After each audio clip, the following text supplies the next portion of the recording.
پھر وہ اس پہ طرح طرح کی جریں کرتے ہیں، طرح طرح کے اعتراضات کرتے ہیں.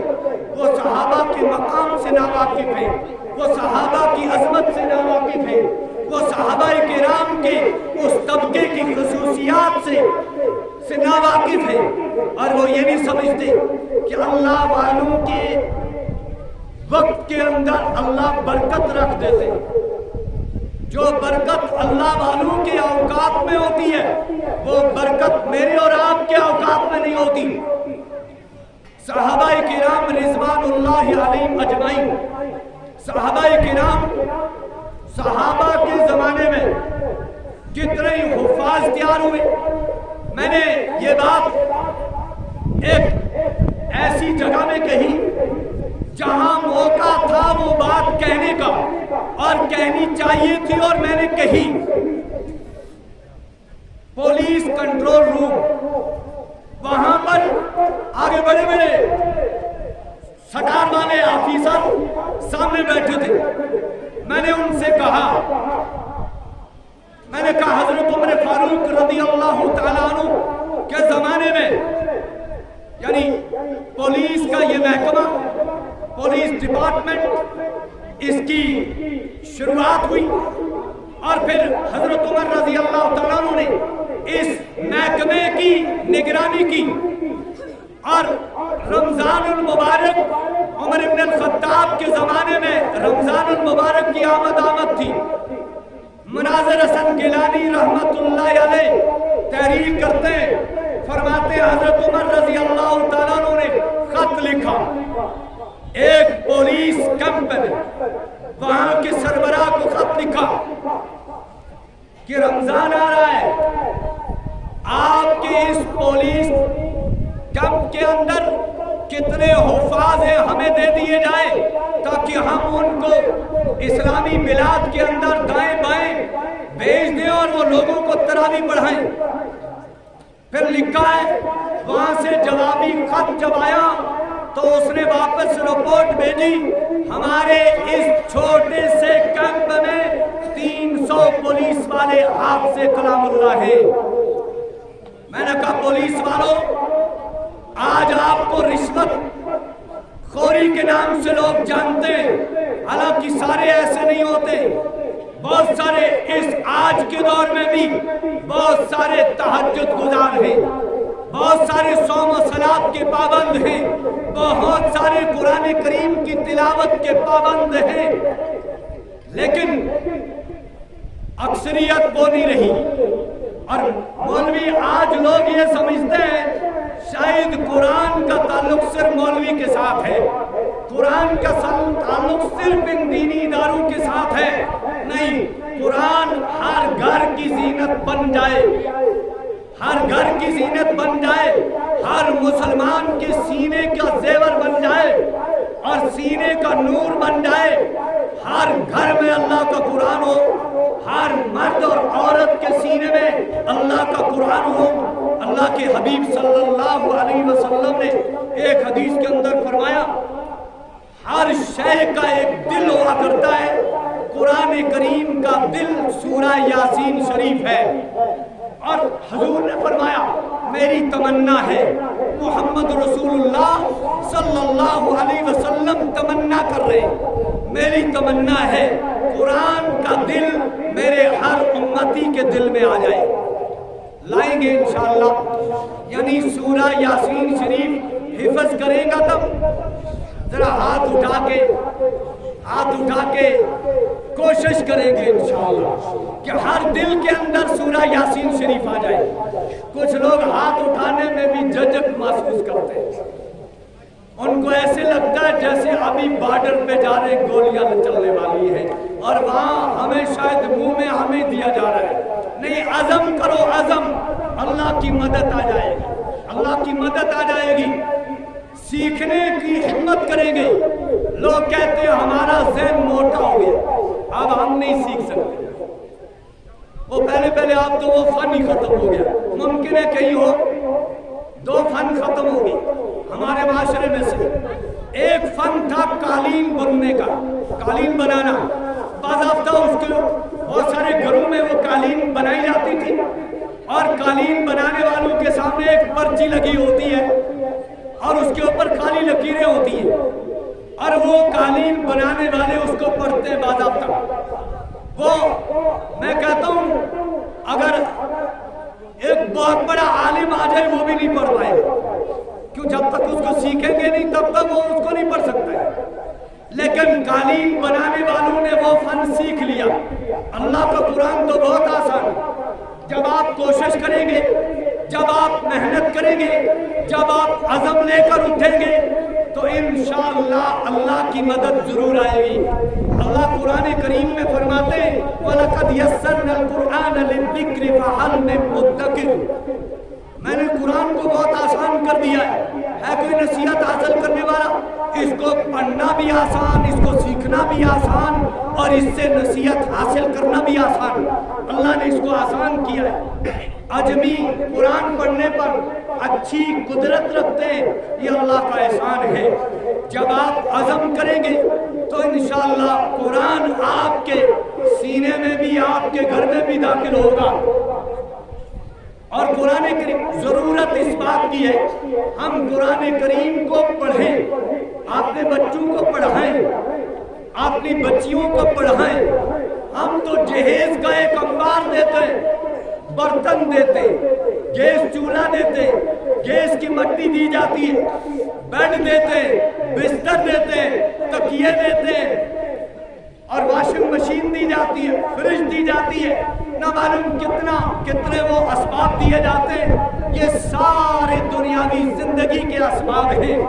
آپ نے اپنی بچی کو آخرت کے لیے کیا دیا؟ اگر اس کا تعلق قرآن کریم کے ساتھ ہوتا تو پھر کوئی باپ کہتا وہ جہیز میں بعد میں دوں گا، لیکن میں اپنی بچی کو قرآن کریم کا تحفہ دوں گا کہ میری بچی کا تعلق قرآن کریم کے ساتھ ہے. قرآن قبر میں بھی کام آئے گا، حشر میں بھی کام آئے گا، آخرت میں بھی کام آئے گا، دنیا میں بھی کام آئے گا. قرآن کریم کے ساتھ ضرورت اس بات کی ہے کہ ان مدارس سے آپ یہ سبق لے کر چلیں. یہ مدارس کے پروگرام اس لیے ہوتے ہیں کہ عوام کے اندر یہ تبلیغ لگے، عوام کے اندر یہ ترغیب لگے عوام کو کہ عوام گھروں کے اندر آپ نے امام کی قدر کرو، امام کے ساتھ بدسلوکی مت کرو. ایک بالکل جاہل ان پڑھ وہ حکمرانی کرتا ہے محلے کے امام پر اور امام کو سمجھتے ہیں پرلے درجے کا بیکار آدمی. یہ امام، اس امام کی قدر کرو، اس کے بعد جو علم ہے اس کی قدر کرو اور اس امام سے فائدہ اٹھاؤ. اپنے بچوں کو قرآن پڑھاؤ، کلمہ پڑھاؤ، نماز سکھاؤ اور نماز سکھاؤ. یہ امام سے فائدہ اٹھاؤ. امام آئمہ کو بہت ان کی بات نہ قدری ہوئی. یہی وجہ ہے کہ آج مار کھا رہے ہیں، پٹائی جو ہو رہی ہے یہ اس دین کی ناقدری اور آئمہ کی ناقدری. اورنگزیب عالمگیر رحمت اللہ علیہ وہ اتنے بڑے حکمران تھے، بادشاہ وقت تھے. اس وقت میں پورا بر صغیر، اس کے بعد میں 5 ملک بنے اور اس وقت یہ ایک ہی ملک تھا، اس پر ان کی حکمرانی تھی. اتنا بڑا حکمران، مجھے اس وقت وہ تعداد یاد نہیں، مجھے تھوڑا متشابہ لگ رہا ہے. مناظر حسن گیلانی علیہ رحمہ نے لکھا ہے 12,000 لکھا ہے یا 1200 کی تعداد لکھی ہے کہ یہ 12,000 احادیث کے حافظ تھے اورنگزیب عالمگیر رحمت اللہ علیہ. اور اہل علم کی مجالس ہوتی تھی. ان کے زمانے میں علماء کی ناقدری ہوئی. اورنگزیب عالمگیر رحمت اللہ علیہ نے ایک پیغام بھیجا، ہر علاقے کے MLA، گورنر ان کو بلایا. آپ نے شاہی دسترخوان کے اوپر، رمضان المبارک کا مہینہ تھا،